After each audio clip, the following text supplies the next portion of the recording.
मित्रों, एक और कोशिश की भावना लेकर राजा भोज जैसे ही सिंहासन की तरफ बढ़े, तभी सिंहासन से निकलकर सातवीं पुतली राजा भोज का रास्ता रोककर खड़ी हो गई। मेरा नाम कौमुदी है, हे राजन, आप इस पर बैठने की कोशिश कदापि न करें, अन्यथा अनर्थ हो जाएगा। पुतली का रोष और अनर्थ की चेतावनी भरा स्वर सुनकर राजा भोज अपनी जगह न केवल ठिठक गए, बल्कि अंदर ही अंदर कांप भी उठे। पुतली कौमुदी की अनर्थ भरी चेतावनी का क्या तात्पर्य था, जिससे राजा भोज भी डर गए थे? उसी अनर्थ को जानने के लिए इस कहानी को अंत तक जरूर सुनें तथा सब्सक्राइब कमेंट करके बेल आइकन दबाना न भूलें। आप शेयर अवश्य करें, तभी यह कहानी अन्य लोग भी जान पाएंगे। धन्यवाद। नमस्कार, मैं रणवीर सिंह लोटस एंटरटेनमेंट में आपका हार्दिक स्वागत करता हूं। मित्रों, पिछले 6 दिनों की निराशा के बाद 7वें दिन भी राजा भोज सुबह सुबह जल्दी उठ गए। फिर उन्होंने अपने श्रेष्ठ मंत्री और राज्य ज्योतिषियों को बुलाकर विचार विमर्श किया। मंत्री से पूछा, क्या राज्य के भूगर्भ से निकली धन संपदा पर राजा का हक होता है या नहीं? राज्य की हर संपत्ति पर राजा का अधिकार होता है महाराज, मंत्री ने कहा। फिर इसका क्या कारण है कि मैं अपने ही राज्य के भूगर्भ से निकले सिंहासन पर बैठने में स्वयं को असमर्थ पा रहा हूँ? राजा भोज ने कहा। अब इस बारे में मैं क्या कह सकता हूँ महाराज, मंत्री ने कहा। तथा राजा राज ज्योतिषी से बोले, आप शुभ मुहूर्त निकालिए जिसमें कोई बाधा सामने ना आ सके। राज ज्योतिषी ने मुहूर्त देखा और कहा, आपके लिए वही मुहूर्त शुभ थे महाराज जिन दिनों आप सिंहासन पर बैठने का प्रयास कर चुके हैं। यदि बेशुभ मुहूर्त थे तो क्या कारण है कि मैं उस सिंहासन पर बैठ नहीं पाया? भाग्य और कर्म के बीच सदैव संघर्ष चलता रहता है महाराज। ऐसे में जो शक्तिशाली होता है वो ही सफल हो पाता है। आप कोशिश करते रहें, किसी न किसी दिन सफलता अवश्य ही मिल सकती है, राज ज्योतिषी ने कहा। कोशिश करते रहने और सफलता की कामना के साथ राजा भोज 7वें दिन भी राजा विक्रमादित्य के सिंहासन की ओर बढ़े। उन्होंने अभी सिंहासन की ओर अपना पैर बढ़ाया ही था, तभी सिंहासन में जड़ी 7वीं पुतली राजा भोज के सामने रास्ता रोककर खड़ी हो गई और बोली, सिंहासन पर बैठने से पहले मेरी बात सुने। मेरा नाम कौमुदी है राजा भोज, आप इस सिंहासन पर बैठने की बिल्कुल भी कोशिश न करें, अन्यथा बड़ा अनर्थ हो जाएगा। पुतली का रोष और अनर्थ की चेतावनी भरा स्वर सुनकर राजा भोज अपनी जगह न केवल ठिठक गए, बल्कि अंदर ही अंदर कांप भी उठे। कौमुदी ने अपनी बात आगे बढ़ाते हुए कहा, इस सिंहासन पर बैठने का अधिकार केवल उसको है जो राजा विक्रमादित्य के समान विशाल हृदय का स्वामी हो। मैं महाराज विक्रमादित्य के विशाल हृदय की आंखों देखी एक कहानी आपको सुनाती हूँ। आप इस कहानी को सुने और स्वयं निर्णय करें कि क्या आपने अपने जीवन में कभी स्व हृदयता का परिचय दिया है? यदि हाँ, तो आप इस सिंहासन पर बैठने के योग्य हैं। राजा भोज ने सोचा, संभव है कि पुतली जो कथा सुनाने जा रही है वैसा कोई कार्य उन्होंने किया हो जिसे लेकर वह उस सिंहासन पर बैठने के योग्य बन सके। अतः उन्होंने पुतली की कहानी सुनने का मन बना लिया। राजा भोज को चुप देखकर कौमुदी ने कहानी सुनाना शुरू किया।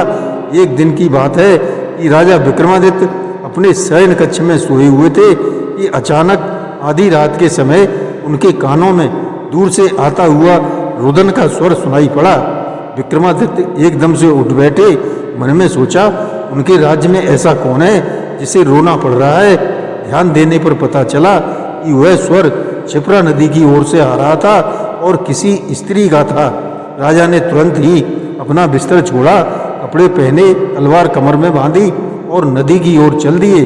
रुदन का स्वर नदी पार से ही आ रहा था।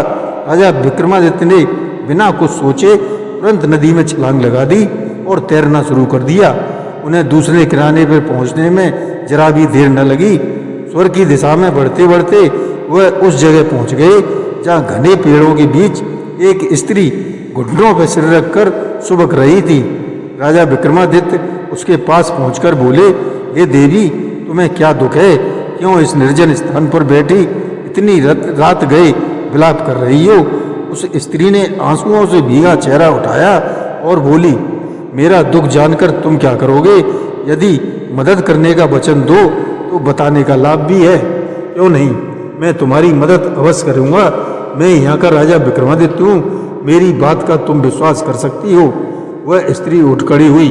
राजा को सामने देखकर उसने सम्मान पूर्वक अभिवादन किया और बोली, आपने कहा है तो मैं बताती हूँ। मेरा पति एक चोर है।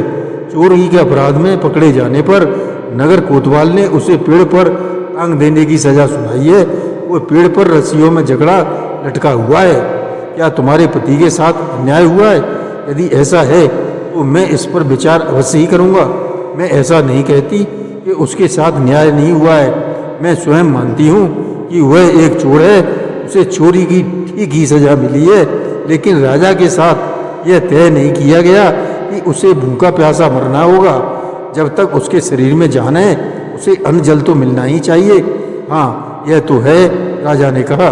मेरी समस्या यह है कि मैं पति के लिए भोजन पानी का प्रबंध करने आई थी, लेकिन वह पेड़ पर इतना ऊंचा लटका हुआ है जहाँ मेरा पहुँच पाना मुश्किल है। मैंने लोगों से इस बात की प्रार्थना की कि किसी तरह मेरे पति को भोजन पानी ग्रहण करा दें, लेकिन राजदंड के भय से एक अपराधी के पास जाने का साहस कोई भी नहीं कर पाया। यह बात भी ठीक है, राजा ने कहा। खैर, तुम मेरे साथ चलकर मुझे दिखाओ कि वह कहाँ बंधा है। उस स्त्री ने वह जगह दिखाई जहाँ उसका चोर पति एक पेड़ पर बंधा लटका हुआ था। जमीन से उसकी ऊंचाई 5 या 6 फीट ऊपर थी। राजा विक्रमादित्य ने कुछ सोचा, फिर बोले, मैं तुम्हारा बोझ आसानी से सहन कर सकता हूँ। हे देवी, तुम मेरे कंधों पर सवार हो जाओ और अपने हाथों से अपने पति को भोजन ग्रहण कराओ। इस तरह से न तो राज्य का नियम टूटेगा, न ही तुम्हारा पति भोजन और पानी के बिना तड़प तड़प कर मरेगा। शायद यह भी यही चाहती थी, अतः प्रसन्न हो गई। राजा ने उसका बोझ अपने कंधों पर उठाया और खड़े हो गए। वह स्त्री राजा विक्रमादित्य के कंधों पर सवार होकर पेड़ से लटके अपने पति के निकट पहुंच गई। वास्तव में वह स्त्री पिशाचिनी थी और प्रण किए हुए थी कि राजा के कंधों पर सवार होकर मानव भक्षण करेगी। उसने पेड़ से लटके हुए चोर का भक्षण किया, फिर तृप्त होकर नीचे उतरी और बोली, तुमने मुझे प्रसन्न किया राजा विक्रमादित्य। मांगो, क्या मांगते हो? तुम जो चाहोगे वही मिलेगा। यदि देना ही चाहती हो तो मुझे अन्नपूर्णा दे डालो, जिसके बल पर मैं अपने राज्य की प्रजा को उनकी इच्छा का भोजन दे सकूं। तुम्हारी यह इच्छा अवश्य पूरी होगी महाराज, लेकिन मेरे द्वारा नहीं, मेरी बहन के द्वारा। तुम्हें यहाँ से कुछ दूर स्थित झोपड़ी पर चलना होगा।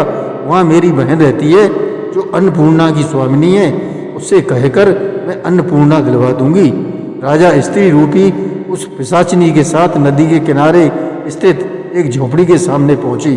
पिशाचिनी ने अपनी बहन को आवाज दी।